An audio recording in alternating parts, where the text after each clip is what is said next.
can change the world. One life, one heart, one soul, one mind. Global Brigades is the world's largest student-led global health and sustainable development organization.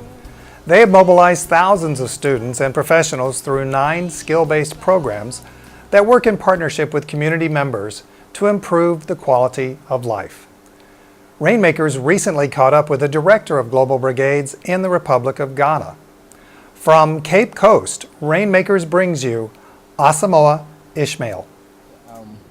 About our organization, Global Brigades, Ghana is part of Global Brigades Incorporated, with operations in about 4 countries as of now, Honduras, Panama, Nicaragua, and then Ghana, where I actually work. Global Brigades Ghana specifically focuses on facilitating like university students mobilizing themselves and then really coming down here to partner with the organization to embark on social intervention programs. And so our core mandate is to really provide opportunity for students not only to learn about the culture of the people, but also to really help facilitate their involvement in development work in the communities, and also to work closely with community members to find like solutions to the very problems relating to medical, microfinance, and then like water, public health, and then dental needs. And these are obviously things that have in the past been super challenging for community members to address. And so with the student coming down, opportunity now lies for community members to work closely with students and then supported by our able staff to really start a process of change, and then also to see how best the team could work within that short time to provide solutions to the challenges that community members face. Where are these students from? Oh yeah, mostly the students actually come from the America, and then like in Europe, and then specifically in the UK, Ireland, Germany, and Switzerland. And now we are beginning to look at future opportunities of having students come from all over the world, because we keep expanding, and we think the global communities consciously understanding what we do as an organization, and most countries are now beginning to show interest in our operations and are making steps to see how best they could also be part of what we do in Ghana. We're going to talk about more of the students later, but now we got to learn about you, about Asamoah. Where are you from? Good. Okay, so Ismaeel and Asamoah is like a fancy boy born in the countryside called Kofi Equity, where we actually started our operations in Ghana. And I am the first of 4 children. I had my basic education starting from the village, and also like most parents would do, I continued in the city where I had my high school education and also my university education as well. So it was just after my university education, somewhere 2010, that I got into contact with Alan and Orion, both staff members of Global Brigades, working at that time Orion in Honduras and then Alan in Panama, who at that point had started a search for Africa, really looking for opportunity to expand like Global Brigades operations to other part of the world. And so they had visited like other countries in Africa, and then first came to Ghana. And then but you're from Ghana? Yeah, but I'm from Ghana. I'm a Ghanaian boy. I mean, here at Cape Coast, how far away did you grow up from here? Yeah, from Cape Coast to my hometown is literally like 30 minutes drive. You can, and it's common with most educated Africans that they will move their children from the village and then educate them in the city because of opportunities, mostly in the city, for their children to be able to grow up. So I'm just kind of a typical example of such a parent. You know, my dad was an educationist and then also like a contractor, and maybe before I started high school when my dad was on retirement, and so he actually moved me to the city, that is Kumasi, where I spent most of my educational life. So I had my high school education there and also my university education all in Kumasi, which is like about 2 to 3 hours drive away from our hometown. Okay. And that's a 2 to 3 hour drive. That's a big deal, isn't it? Yeah, it is. It is. I mean, it is. And I went there because we had like family day. You know, my senior mother, that's my aunt, lives there. She was working with the Ghana Cocoa Board. Okay, and so of course, when parents make that big decision of moving their kids from to such further locations, they try to make sure there was family security for them. You know, so all these factors culminate into the decision of really transporting young village boys very far into the city to make sure they take advantage of the facilities available in the city, at least to help with their education. And you got your degree, right? Yeah, I had my degree in political science as a major, and I also had a minor program in sociology, social work. Okay, and I'm currently pursuing my executive master's in public administration. I started this show by talking about the beauty of Cape Coast, but there's something of the history of Cape Coast that's pretty dark, particularly the Cape Coast Castle. Tell us a little bit about that. Yeah, I mean, Cape Coast has a lot of story to tell, and for the good number of us are listening to us who might have read either online or maybe heard as well, even maybe like in school or at colleges, you realize that Cape Coast has been like a very, very, very big deal when it comes to telling the history of not only Central region but Ghana in general. You know, Cape Coast Castle obviously became the hub or like the destination for slaves who were actually purchased from almost every part of the country, and it became like the market center to really transport able youth who have been duly purchased by slave masters, mostly from the Americans or like the UK, to transport them to Seychelles or elsewhere to embark on like maybe to serve their masters, you know. And the thing about this is that, you know, Africa, for that matter, Ghana, no exception, have had to go through this at least in really conscious attempt to see how best, like the continent Africa, more or less like was generally enslaved. You know, there was general enslavement for the continent of Africa, and Ghana was no exception. In fact, slave trade was like a major booming industry in Ghana. So we had thousands of really able Ghanaians who were actually moved from as far as the northern part of the country, which is like about 6 hours from here, and then really literally dragged or even asked to walk, with some actually dying on the road. And then they came to a place called Asamoah, which is like about 40 minutes drive away from here, where they have their last bath, and then they moved to the Cape Coast Castle just to await their transportation, you know. And so over there, so many atrocities did occur. I mean, you can imagine like a room size originally for about 10 people, housing like over 30 people. So there were lives lost. And then there are even times that it's also believed that the slave masters really raped some of the beautiful ladies amongst them. And if you resisted such temptations, then you obviously will lose your life. And then those who were proven stubborn, according to the slave masters, they were also really taken through like various atrocities, with some even actually dying. And so it was actually a big deal. I mean, if you enter that castle and really hear the story being told to you, how that edifice over there has really fashioned in the past to really facilitate transportation of able youth, you couldn't help but to shed tears as a Ghanaian, you know. Yeah, how do you feel about this as a Ghanaian today? I mean, how can you deal with an American sitting here right next to you? Yeah, I mean, you know, every century has its own story to tell, you know.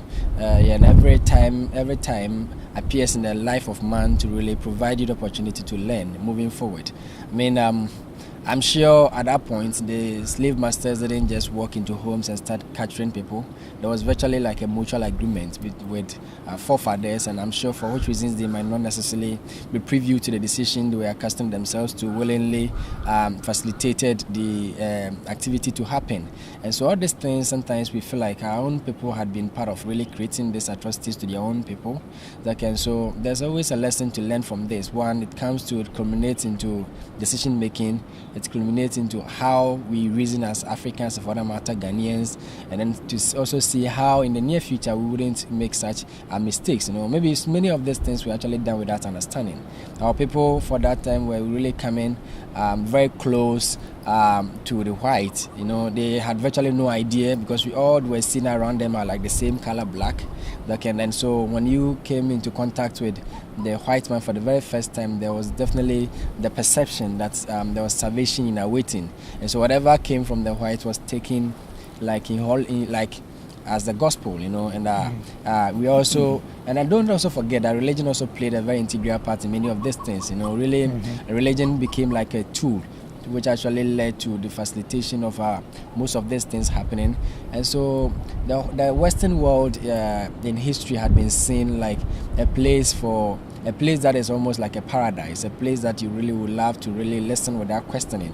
Okay, and so as a Ghanaian, sometimes we listen to this history and then maybe acknowledged the challenges or maybe like mistakes our forefathers have made, and then really learn our lessons. I mean, we have a program every year called the Pan-African or the Panafest, which really brings into together all like Black Americans all over the world, and who come back to their roots, and then really sometimes perform ceremonies to welcome themselves back to their homeland. And it is really fascinating to sit down and listen to how people share their own histories, and people really kind of feel so passionate and then sometimes feel loved to have come back. Well, let's talk about Ghana today then. And actually, you mentioned religion, and something that I've noticed is that people seem very religious here. Christians and Muslims not fighting each other. Why is that? Yeah, I mean, religion is definitely a big deal. But I think the good thing about religion in Ghana specific is that it's more like a very serious binding factor. Rather than religion dividing Ghanaians, it rather stands to bind us, And we have learned from history, and even from, in fact, growing up as a child, I saw my dad almost relying on God for virtually almost everything, because before he left for work, he would pray. Before he eats, he will pray. Like whatever he does, he prays, and he always encouraged us to do same. And then we have had situations where, like myself, I call myself like a hybrid religious person, because my family is made up of Muslims and then like Christians. My family members, Muslims, are married to like Christians, and the vice versa. So there's always the notion that you might not necessarily know whom you are fighting. I mean, the person sitting next to you, that whom you might think that maybe is your enemy because of religion, you might end up realizing that the person is even like your in-law or maybe like a family member. So you realize families will be fighting families if you just use religion as a dividing tool. Okay, so religion is virtually like a very strong binding factor in Ghana, and you can see it whenever you move. The only time you see some clear difference is only times for worship. Like Muslims going to church on Friday, or the mosque on Friday, and then Christians going out on Saturday or like a Sunday. But beyond that, we do so many things together. I mean, if you are here by Thursday, you will see how Christians will join the Muslims to celebrate the Eid al-Adha. That is the festival, Eid al-Fitr. That is a festival for Muslims after Ramadan. Okay, all of us will join together, make merry. In fact, as I talk to you now, there are compound houses that is made up of Muslims and Christians. And anytime the Muslims get up to fast, the Christians will join them. They all eat together, even though they are not fasting. They also get up. I mean, I lived in a very funny house in Kumasi where, most often the Christians will get up and also join the Muslims to eat the food. And then they will say, we're also fasting. Then early in the morning, they go back to eat. They say, oh yeah, sorry, we fasted from the dawn to like 7. I think we have done well. Then by 12, they go break their fast, So there's just a way of really feeling sense of belongingness, So religion obviously is like a very, very good tool that unites us rather than dividing us, Now let's talk about the economy and the social circumstances that currently exist here in Ghana. There's the big city of Accra, which is a big city. There's a lot of poverty there. There's certainly hunger there. But I've been out in some rural areas, and there's a significant amount of hunger and poverty. Yeah, I mean, economic disparity in relation to communities obviously is like a big deal. Most African countries, and specifically Ghana, governments are focused on developing the cities rather than the communities, and so there's always like that very big issue of migration, with most youth migrating from rural communities to the city just for a better life, which mostly do not even exist, So they find themselves in the city choked up, and for some reasons of mostly not being part of the community, going to farm or engaging in certain economic activities in the rural communities which are not like very attractive, which is like farming and those stuffs, they get stuck in the city, and then they end up in so many activities which might not necessarily be a good reason for them to grow up very well.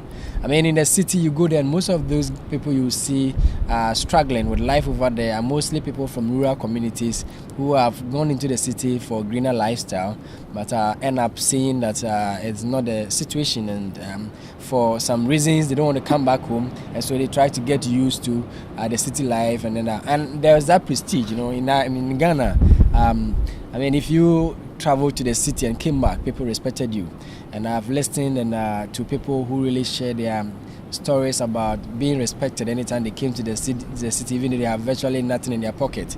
I mean, if you went to the city and still came back with $0 in your pocket, people still respected you because you have seen like things they haven't seen before, I see. And when they came back, their lifestyles influence the other members of the community. So the economic situation, mostly in the city, although might look sometimes bad because community members migrated there in their bigger numbers, and then for the pressure on resources in the city, people end up not being a part of getting like access to good life.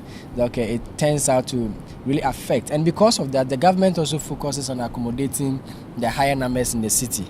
Okay, they try to focus on the higher numbers in the city and with very little attention to the rural communities. And so if you came to the rural communities, you realize that there's complete abject poverty. Yeah. Okay, there's complete abject poverty. Then people are really, really struggling. And if you go back there, you see like mostly old men and then women. Just then, and the youth, they randomly come home because they try to look for a job elsewhere. And even those who have agreed to stay there, they are virtually idle. Because I mean, farming activity is not like something that gives you like immediate returns. Mm-hmm. You go into farming like now, and then you have to wait around for about 3 to 6 months or even 1 whole year to actually get result from your farming activities, and then you can get some money for other things. But you're already trying to do something about that through Global Brigades. Yeah, excellent. And I mean, that is the reason Global Brigades is more or less like a dream come true for many of these community members. Until we started our operations in the Kumfi area in the central region, the central region had always identified the Kumfi area as the poorest district. Where we work currently now is the poorest district in the central region, to even talk of Ghana in totality. And Global Brigades over the past 2 years have been able to introduce a lot of social interventions which have given like hope and have inspired a lot of community members, and they are really able to come up a little bit in the economic status. And now I'm sure with some more push we'll be able to consciously help with the alleviation of this poverty in these rural communities. I mean, our microfinance programs are really doing so much affecting the economic lifestyle of community members. I mean, we've been able to set up like community development funds, which is like a mobilization center where banking is actually brought to the doorsteps of community members. And so with the $1, $2 that they get every day, they're able to save the money over there. And then once they're able to save to a level, like a particular level, there are loan facilities available for community members to actually increase their market base or be able to go into farming and be able to do some economic activities that will definitely increase their economic lifestyle. Now, the Global Brigade students, I mean, we met some students from the health sector. We also met some people from the microfinance sector, and you have other programs as well. But tell us what the health students do. Yeah, thanks so much. I mean, the health students do a lot. One, they really work with the Ministry of Health to provide health needs to community members. For let me say, these health needs are obviously things that are super alien. In fact, they are non-existent. I mean, most of these community members have never seen doctors in their life. They have never seen a doctor before. Really? All they have seen is like a health post, or maybe like a nurse, or maybe like a community health attendant. Yeah. And so the students mobilize themselves, get resources, medicines, and then are able to also contribute some dollars. And then we bring them down here. Then they work with our community members, with the healthcare professionals, supported by our able staff team. And then they administer about 5 or to 6 straight clinic days for community members. They actually go there for the first welcome to the communities, and then the third day they go door to door to really understand the community members, and they talk to them about their health needs. And then just after that, they get to see these community members for about 4 days through their health needs with doctors from the regional hospitals, both in the city and then also from Cape Coast. So they come down there and with nurses, OBGYN doctors who actually come to support the programs. And for these 4 straight days, it will be interesting to see how community members really prioritize their health, and some of them queue as much as about 4 to 5 hours to be able to see the doctors. And then, I mean, it's interesting, you know. And these students, when they come down here, they do a lot. They work with the health team or the medical team to provide medical support to community members. So, now most of these students, I suspect, are white. Yeah, mostly. And the Ghanaians are not. Yeah, I mean, the Ghanaians you see around are mostly staff members, and so most of the Ghanaians you saw with them are staff members. Of course, we back at the university, let me admit that we had opportunities to really be part of outreach programs. Outreach programs where we actually went into rural communities. Even though I wasn't like a medical student, I love working in the community, so I joined the medical team, and we actually went into the community, and then the health students were doing like first aid administration to community members, really checking on some few stuffs. But I mean, what Global Brigades does is a comprehensive health delivery to community members. Really. Yeah, what I was going to say was something that I noticed last night in the meeting that we got to attend. Thanks again to Rachel, who helped it from the health standpoint, and certainly you, Asamoah, organized this tremendous meeting. Is a great trust between the community and you at Global Brigades. How'd you develop that?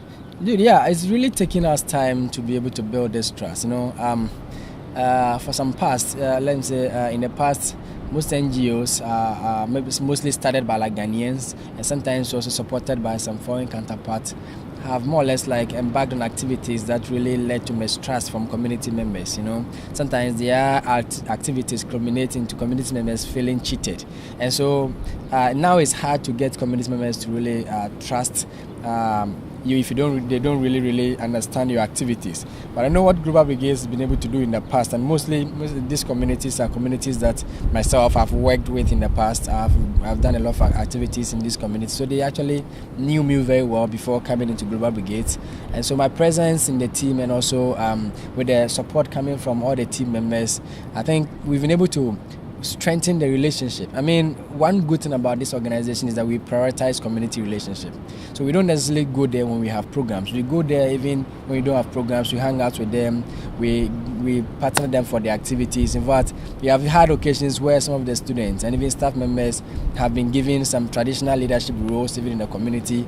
And we had about 2 of our staff members being made like traditional leaders in Ekoti, Ejankwa, and then Ebuakwa. We had one lady, Solmea, who was made like the chief of development at Ebuakwa. And then also, and this position came up as a result of her tremendous contribution to our referral program that seeks to give like a post-medical like mediation between the community members and then the health facilities. And so Solmea really helped with fundraising and really facilitating a complete health delivery for one girl, like a teenager, was like pregnant and also had like sore all over her body. That girl did that, and in commemoration for her good work, the community honored her with the traditional position of a community development, which I thought was great, because these positions are always given to people who have really contributed immensely to the development of the community. And for a foreigner and for a Global Brigade staff to merit such position, then it means that we're actually doing well, you know. And then Orion also had the same position at Ekoti, where in fact my hometown, so Orion is actually a chief in my hometown. And then Alan also was given the same position at Ejankwa, the community we picked the group from yesterday. So now the community members have really trusted this organization that even when they see our van pull up, any of them would really try to walk to the van to see if they could do something for us, you know. So there's that trust, and it's because we have consistently stayed in touch with our community members, and we have consistently developed our product to answer their key problems. So they know we are helping them, and if somebody knows that you are helping him or her, naturally the person will be inclined to love you. Has it been easy for all of the students who have been here? I can say yes, I can say no. To a larger extent, most of the students are first-time visitors to Ghana, so there's always a cultural shock. There's always a cultural shock. You get into the communities and you get to see like community members who will laugh with you, play with you, do so many things with you. Then you'll be like, but immediately you get over it and realize that these are like different kind of people who really love. They do things with passion. They come so close to you because they love you. And so the students, from their first day of reflection, have mostly expressed their shock and how happy they were to see community members come so close to them. And some of them have even concluded that these are obviously activities that are alien to them in their home countries. Yeah. Okay, and so they don't, according to most of them, they don't really get to see like a lot of people coming together and then showing that level of love.